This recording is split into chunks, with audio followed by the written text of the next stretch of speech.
To train the mind's eye for clairvoyance ability, does a lot of visualization meditation help? This was a question sent in for Ask a Witch, which I will endeavor to answer today. But before I do, I want to remind everyone that Ask a Witch videos specifically answer something from the perspective of the practitioner who is answering. So my answer in this particular case would be very different from Ian's answer. If anyone would like some of the other practitioners affiliated with Sanctum of the Craft to answer this question, I will be happy to ask them to do so. But I'm gonna go ahead and take my crack at it, and hopefully you'll find the answer helpful to you. So to start with, let's talk about the definition of clairvoyance, because it differs depending on who you ask. So clairvoyance literally means clear vision.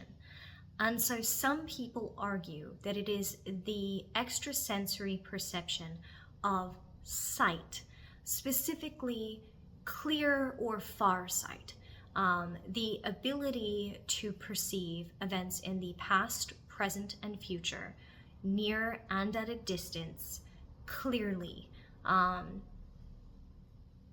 Generally, the idea here is that one is literally perceiving events that have or are or will occur. So it is a form of divination. There are a couple of variations to this interpretation of the meaning of clairvoyance that I want to address before I explain my answer.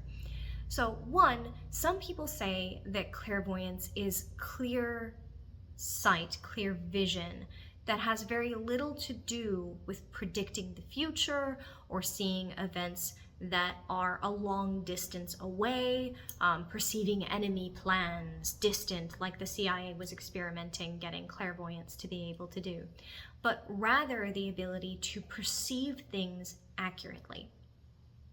If you are a fan of Terry Pratchett, as I am, this would be what Terry Pratchett has the witches talk about with the ability to take your first look, and then your second look, and then your third look, and come to an accurate conclusion about what is being perceived, rather than trusting what might be inspired by bias and instinct, or rather than trusting eyes that have been deceived by illusion or some other methodology, and having the witch's ability to actually know what is happening, what is going on, what is really there, and that this would be clairvoyance.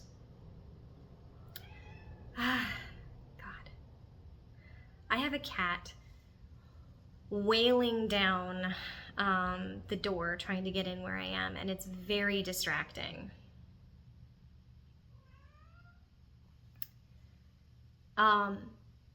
So while yes, some define clairvoyance as a combination of precognition, the ability to perceive and predict future events, retrocognition, the ability to see past events, and remote viewing, some define it more along the lines of I am able to accurately perceive what is really there rather than what my own bias or someone else thinks I should see being there. The other definition of clairvoyance is that by being able to accurately understand the circumstances, one predicts the future by accurately seeing the present. This is one of the theories behind tarot readings, that if you have a thorough understanding of parapsychology, inductive and deductive reasoning, and you are assisting a client and you sort of analyze what is happening in the present, you can make an accurate, clairvoyant, prediction for the future without actually being able to see the future. The theory here being the future is constantly in motion and constantly changing based on the choices people make, but you can accurately predict what is going to happen based on what is happening in the present. I digress. Additionally, there's an argument with clairvoyance as to some people saying that you have to literally see it, that it has to be clear vision, So if you are not seeing it in your mind's eye, if you are not seeing it in the bowl of water with olive oil, or in the crystal ball, or in your predictive painting you've created, or whatever your ink blots that you've speared out, then you're not really engaging in clairvoyance. You might be engaging in some kind of prophetic ability, but not necessarily clairvoyance, with voyance being vision. And others will say that you don't have to literally see it to have perceived it. And that the important thing is the clear perception, not the clear vision. Right. I don't know if that's helpful at all to anyone, but I wanted to lay all that out before proceeding with explaining that while, yes, I do think that practicing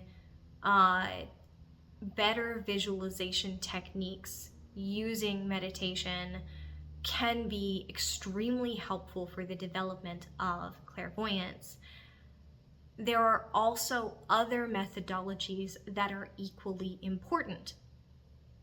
And I am not a practitioner, I'm not a witch, who would say that someone who is, we'll say, aphantasic, they can't see something in their mind's eye, could not practice clairvoyance.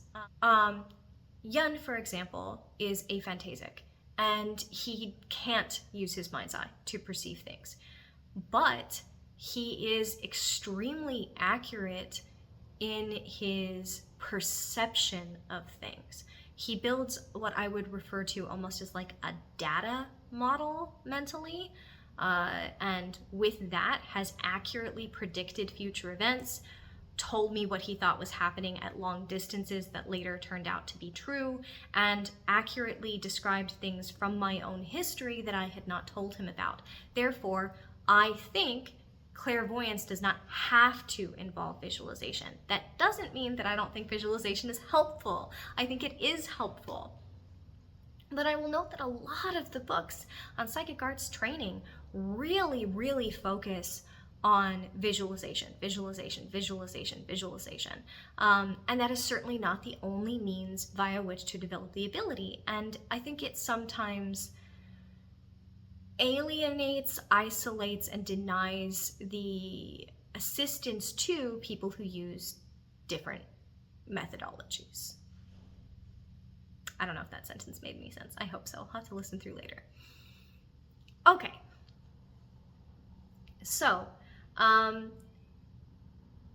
in terms of other techniques, other than just lots and lots of visualization practice, which you can find all kinds of recommendations for online, I will note that we have shared quite a few visualization techniques in our Practical Magic series that we did for Patreon, where I literally described what I myself do in order to hone my abilities.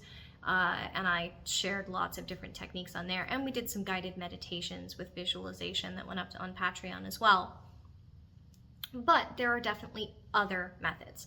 So to start with, I am absolutely a psychonaut. I have practiced using psychoactive materials since I was quite young. They are a major part of my practice, and I have used entheogenic materials in order to improve my clairvoyance, in order to open my mind to what is happening through the world with as little of my own personal bias as possible. And please note that I say little as possible because it is not possible to fully eliminate your own personal bias. Now, I am fully aware that not everyone can legally, safely practice with entheogens, and they need to make those decisions for themselves. And I'm fully respectful of people who just don't, and ask that they be respectful of me in turn. But in addition to the entheogen techniques that came out of the psychonauts, there are a lot of meditative techniques that came out of the work of the psychonauts that I think are extremely helpful for practicing clairvoyance. So there's the visualization, there's the entheogenic route, Now, there's also what I would refer to, I guess, as the Terry Pratchett method. Just keep looking again. And that doesn't have to be with your eyes, but train yourself to question, to analyze, to be open-minded, to look into how other people perceive something, to learn from others how they understood events to have taken place. Basically apply the techniques of the detectives, inductive and deductive reasoning, and questioning your own perception and questioning the perception of others, and take that and apply it to everything in your life.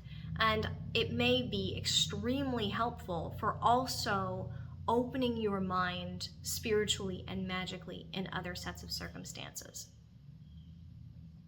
Okay, moving on. So we've covered, yes, visualization, yes, hypnotic techniques, and yes, the Terry Pratchett method. But additionally, any kind of altered state of consciousness that does not necessarily result from entheogenic use, but where one has opened oneself to information using visualization or not, I think is extremely helpful for the practice of clairvoyance. This is one of the things that I do frequently, often through my life, is I alter my perception and I open myself to information. And I do this whether I'm taking a long, hot bath or whether I am working myself out to the point of exhaustion. I used to do this using methods including fasting, but found that that was extremely damaging for my mental and physical health, so I no longer do that. But I am aware of several people who do practice that. Essentially, to alter and open the self to information for as long as you can reasonably, safely, and in a risk-aware fashion insert into your daily life, and doing it as frequently as possible can improve your clairvoyance. All right. I think I'll probably stop there and just note that if you would actually like the instruction in these methodologies, that is available through our Practical Magic course, and that if we get enough people interested in it, we'll restart it. We did it for, I think, 2 years every single Friday. So there's quite a few. There's hundreds of videos answering people's questions, but if people would like to bring that back, we can. Okay, if you have questions for Ask a Witch, please be sure to leave them in the comments below or send them to our email at staff@sanctumofthecraft.org. Again, that's staff@sanctumofthecraft.org, or ask us on Patreon, or ask us on Discord. There's a bunch of ways to contact us. And be safe out there, everyone.